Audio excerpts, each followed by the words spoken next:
Hello and welcome to M-Powered Podcast with Michael and Marilyn. I am Michael Abney. And I am Marilyn Egan.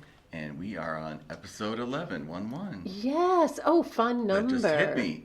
Yes. And we're talking about manifesting on 1-1. That's kind of interesting. I just intended that we would hear something brand new, and there we already did in like 1 second. That's powerful manifesting. Yes. It's like instantaneous. It is. Well, exactly. That's how it's working now. It is, and that was the whole point. That's why I wanted to talk about this today. I've been fascinated with manifesting and the thought that we're able to create our own reality for years. Like probably the first thing that really hit with me was studying Abraham. Do you know about, like, what was your experience with Abraham Hicks? Yes, I'm trying to remember when I started listening to Abraham Hicks, but I just was fascinated with everything they said. And it took me a while to really absorb it.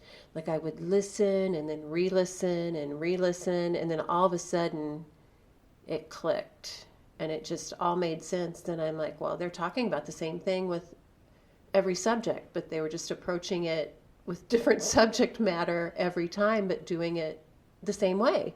But at the beginning, I would listen to it too. Like I started when there was, I'm dating myself, but cassette tapes. You know, they used to come Yes. on cassette tapes. Yes. And they would deliver like one a week to your house. Mm-hmm.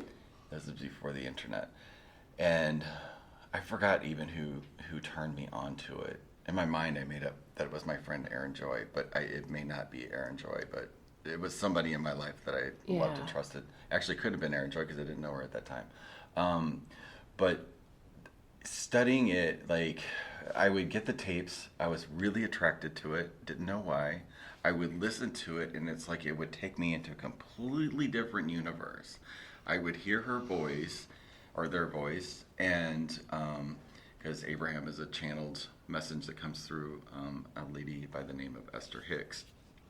And that information, when I would listen to it in my car, or listen to it in my house, or on my Walkman, Yes.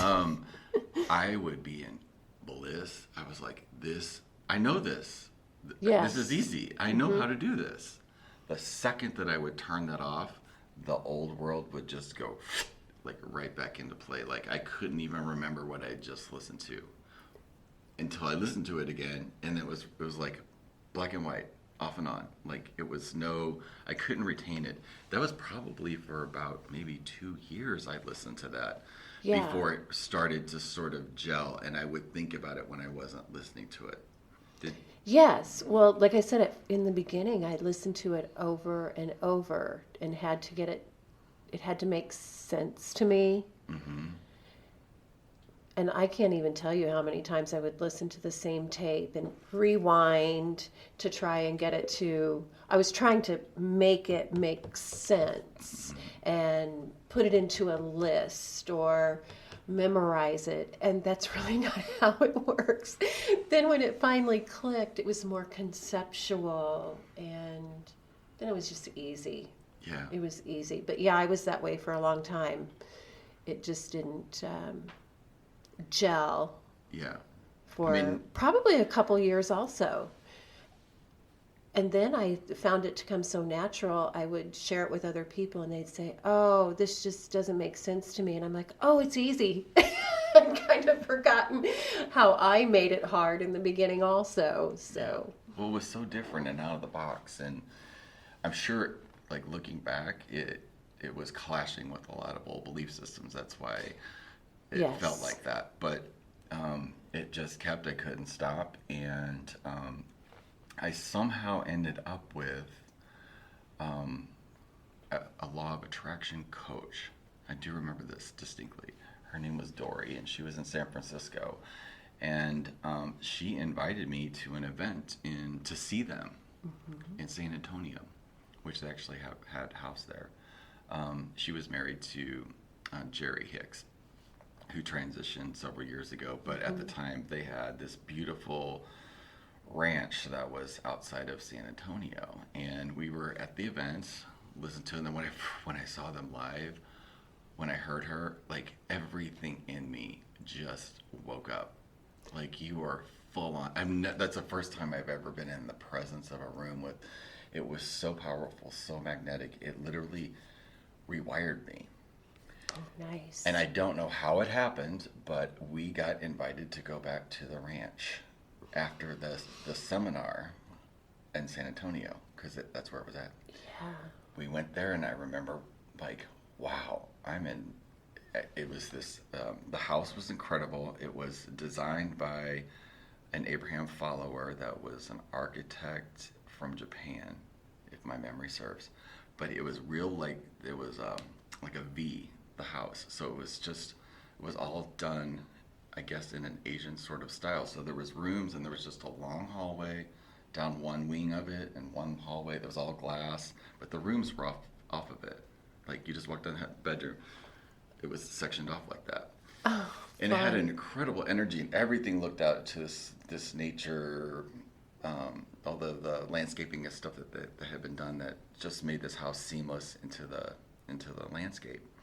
And have you ever heard her talk about the owls, the little book she does for the yes. the Sarah books? Yeah. Okay, there was a real tree house there, and that's where that Oh, was that's real. where that came from. Yeah. Okay. So I just got to hang out. There must have been 50, 60 of us there that were just hanging out with Abraham that day. We got to see the monster bus and like where how they toured.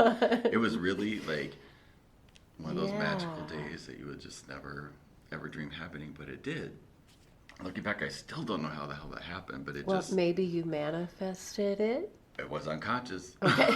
But I did love him so much that like it was at that point in my life, it was like, wow, I have to just keep doing this, keep sharing this. And I cannot tell you how many people that have come up to me and said, you changed my life by telling me about, because I used to do hair. Yes. And I would tell my clients about it all the time because they would sit down and bring me in their problems, and I would like, here, I'm going to give you this CD and just listen to this in your car. And it was just like, yes. Yeah, a lot. And it's just been that way forever and ever and ever. And now, like, seeing them all over YouTube, and everybody that I know now loves it. They hear it easily. It's just all like opened up. But the whole thing about Abraham is feeling it. Yes. And then the feeling of it is what the universe, the signal that goes out into the universe and will produce more events, people, places, and events that when you experience them will make you feel the same way as you felt before. Right. And that's the whole how to get yourself into the feeling place, which is how things actually manifest. But the point of our conversation today is how that there was a delay. Yeah. Or we were in, I don't even know the mechanics of it, but something about the duality of the 3D dimension that we all used to live in that's fading away very, very, very quickly. The manifestations actually are instantaneous. Faster, yeah. Yes. The breadcrumbs show up really, really quickly. Yes, they do. And that passion that was inside of me for doing that, for understanding it and to teach it to other people was probably my life. That's probably my life's calling on some level. Yes. Yeah. What is your, like, how did you over time integrate that into how you heal people, help people? Oh, it's huge. It's huge in the healing world because it's about seeing it, feeling it, knowing it when I'm working. I mean, if I didn't have that belief system, then how could this work as an energy worker? And then also helping my clients to see that it can work that way. So, and now I'm seeing it to be really easy in distance work. And that's even more fun. Yeah. Well, when you see it work with distance that work. concept of no matter if you think you're doing it or not, you're always manifesting. Yes. It's never turned off. It's not something that, I'm going to try this. No, you're doing it 24/7. Yeah.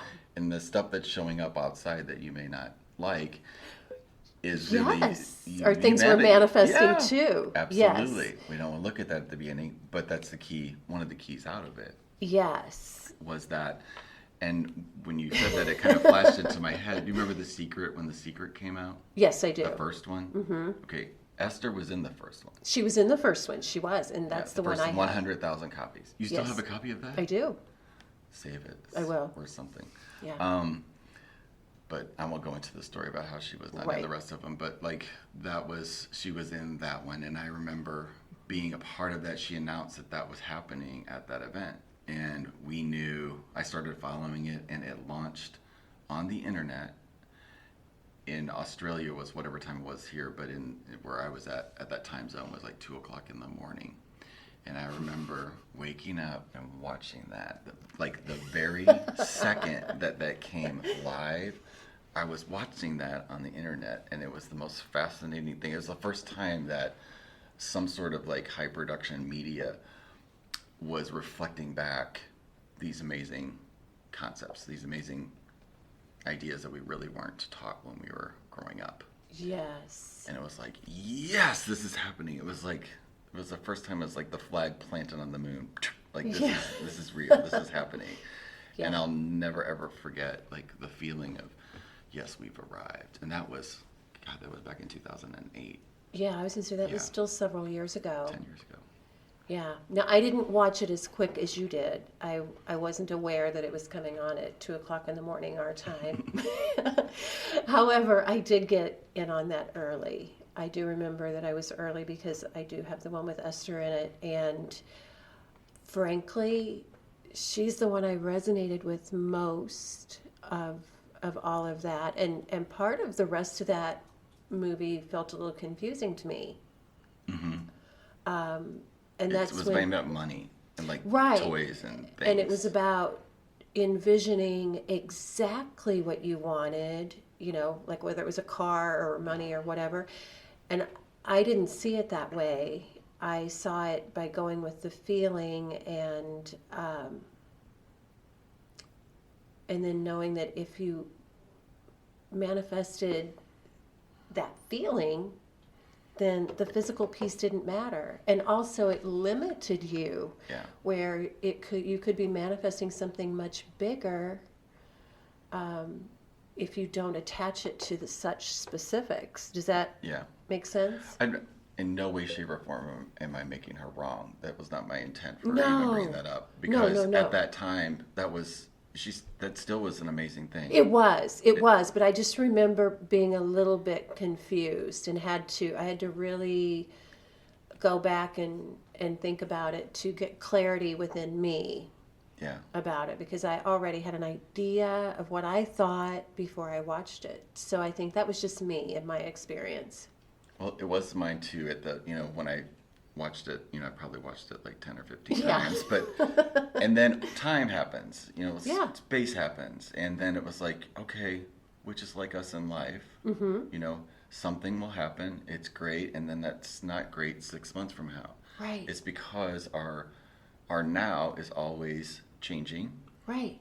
And what served us 10 minutes ago may not be serving us now. Exactly. And that's how precise and point, our point for today is being in that now. What works for us now, but not based off of something that from the past. Right. What is it right now? The universal principles are still the same, though. Yes, they are. And they don't change. They are. Which brings me to like the next phase of the manifesting stories that just came to me. I wanted to share about Charles Hanel. Yes. And the Master Key System. Mm-hmm. I had a friend, Tori Michaels. If she's listening, thank you. She gave me one of the original texts. She had it in in a box of books in her house, and I was attracted to it one day and was talking about The Secret, and it just kind of came out, and she shared this book with me. And I still have it to this day, and it was this guy, Charles Hanel, that wrote this book called The Master Key System. It was written in 1913 or something like that. And it was a 24-part series about the master key to learning how to manifest.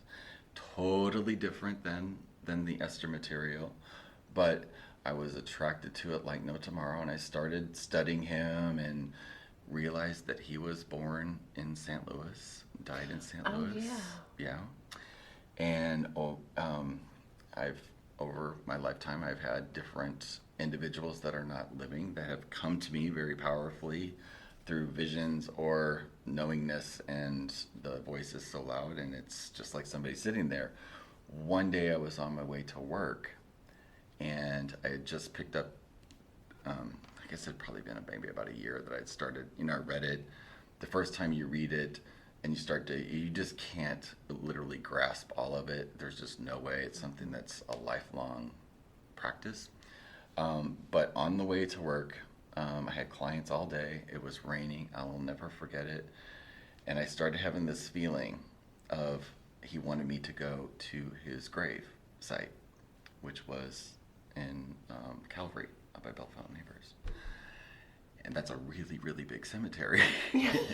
And I'm like, it's raining. I'm not doing this today. And like, the more I got to like 270, because 270 is where I would have turned to go up there, it just kept getting stronger and stronger and stronger. And I mean, literally, I went past 270, but I didn't make it the next exit, which is Mason Road. I called work and I said, I've got something that came up and I have to cancel some people. I have to run an errand. So I turned around and it was raining, and I went there, and I just showed up. There's a little building that's got a curator or something in there, but basically the records to where people are buried in Calvary. And I go in and I ask, like, I'm trying to find this gravesite. She looks at me so funny. She's like, well, honey, I don't have any records from that far, but I don't know where that's at. Like, she didn't know where it was at. So I walk out to it. It's still raining. And I was like, Charles, I made it here. I'm standing here. I do not know where your grave's at. I don't know what else to do. And I just, like, somebody just took my shoulder and turned me around, and I saw this tree. And it was not very far from the little building at the entrance. And I walked over there right next to the tree.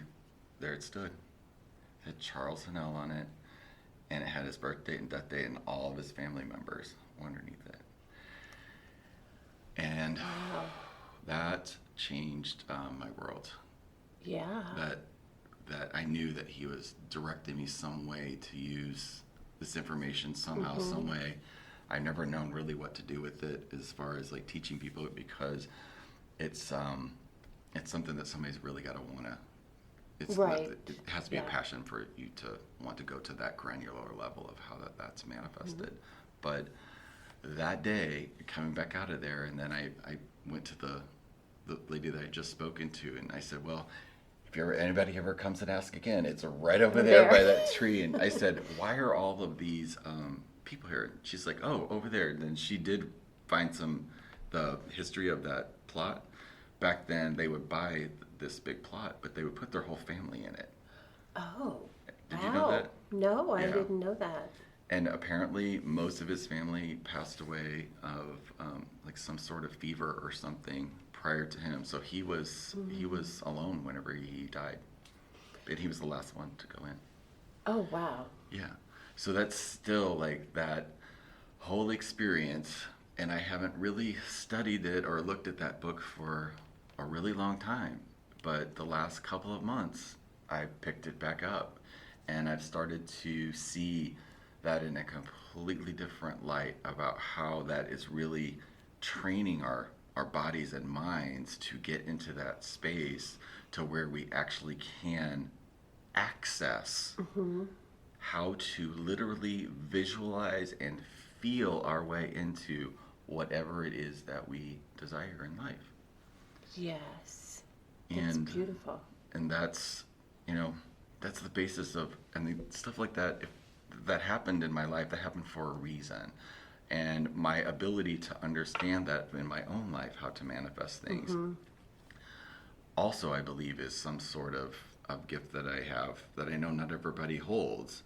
And even though I can see it in the world, I can see it around people, you can't go, if you were working in my real estate office, I couldn't go and say, hey, Marilyn, you're really not manifesting these listings. You got to go, blah, blah, blah. You can't do that. Right. Because they don't have the 20-year prefix to have that ability to understand. Right. But now I believe that we are inching towards where that is possible. Yes. What's your thoughts on that? Yes, I do believe that is true.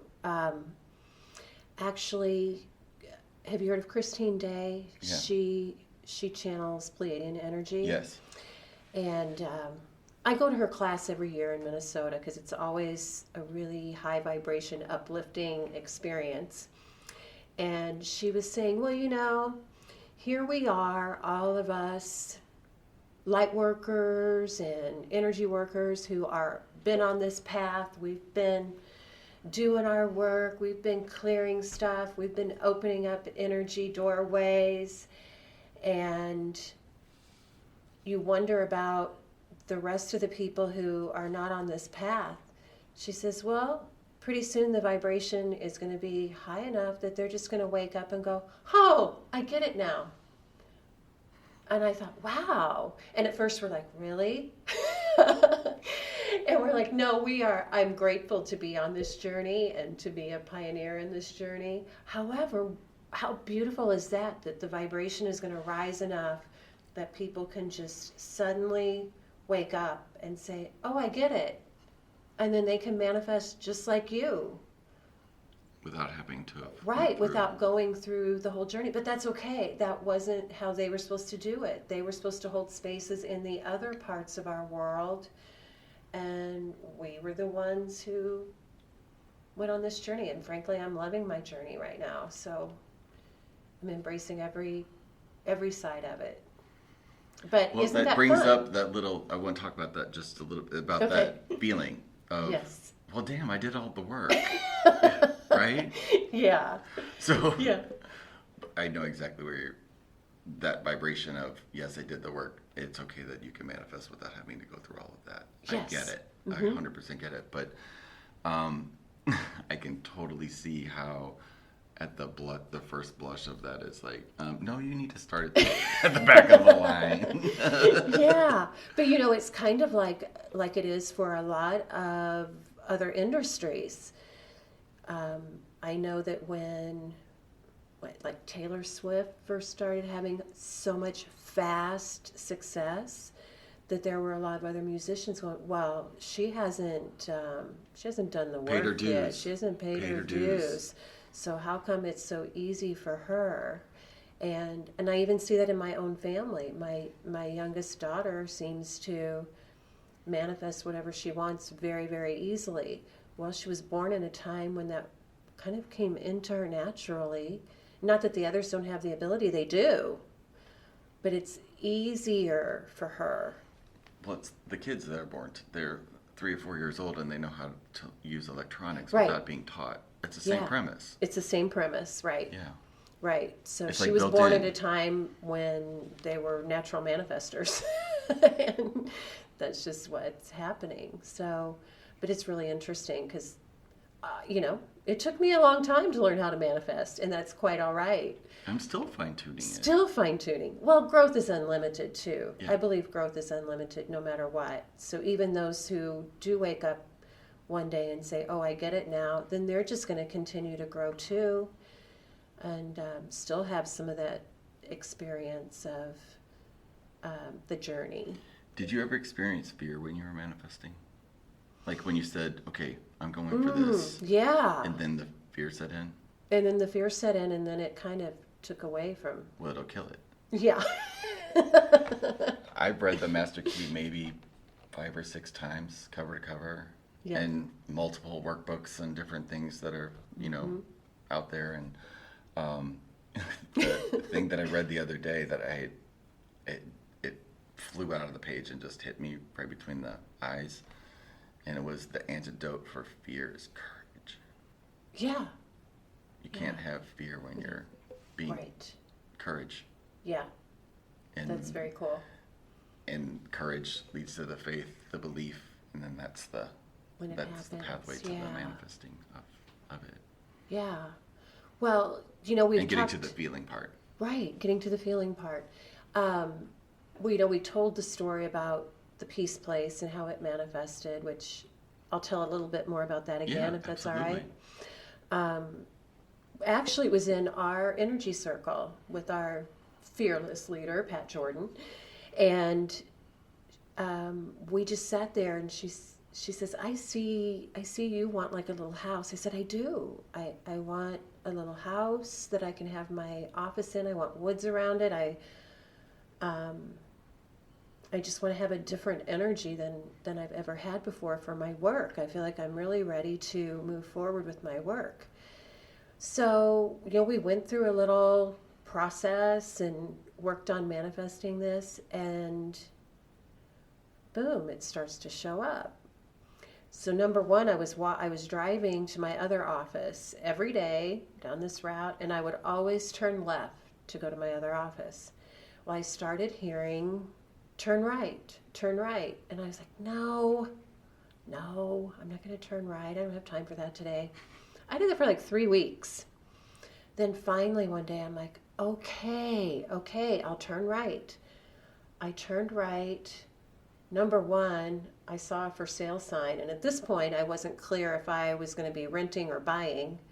I'm like, oh no, I'm going to have to buy. And then before I even pulled up and saw the house, I saw the backyard, which is the magic of the Peace Place, or part of the magic of the Peace Place, because it's spread into the house now. And then I knew this was going to be it. And I thought, what did I delay this for 3 weeks for? Well, then I found out the price went down $50,000 for the asking price in that 3 weeks time period. Or it might not have happened. So it continued to work. And then you worked with me the day after I looked at it. I ran into you. You said, would you like help? I'm like, yes, thank you.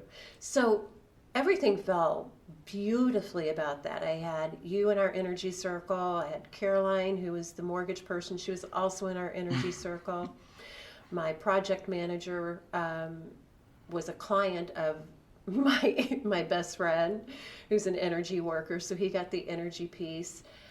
Everybody involved had a piece of this energy and understood it. So it was really, really amazing. And then I had a few people later, as I completed this, 6 months down the road, they said, oh, I remember you describing this place to me like several years ago. Yeah. I said, oh, I did, didn't I? But several years before, I let fear get in the way. Oh, I can't afford that. Oh, how am I going to do that? How am I going to make that work? I just don't think that's going to work for me. And it did stop it, or it delayed it until I could approach this without all of that fear. And then that's when it manifested. Yeah. No, it's fabulous. Because you were courageous. Yes. You took a step. Yes. Yeah, but I was also surrounded with people who helped me feel courageous. And that makes a difference too, who you are surrounded with at the time. Yeah. So. Well, it's multifaceted. It's not just one thing. I do believe the underlying principles are the same. Yes. Life is always giving you contrast to help you Yes. clarify what it is that you want. Mm-hmm. I also believe that you can actually consciously create what you want. Yes. Without having to have the contrast be so painful. Right. Does that make sense? Mm-hmm. Yeah. So, and actually that's going to be one of our next podcasts. Is we're going to be doing that with 2019. It is. Get so I'm excited ready. about that. Absolutely.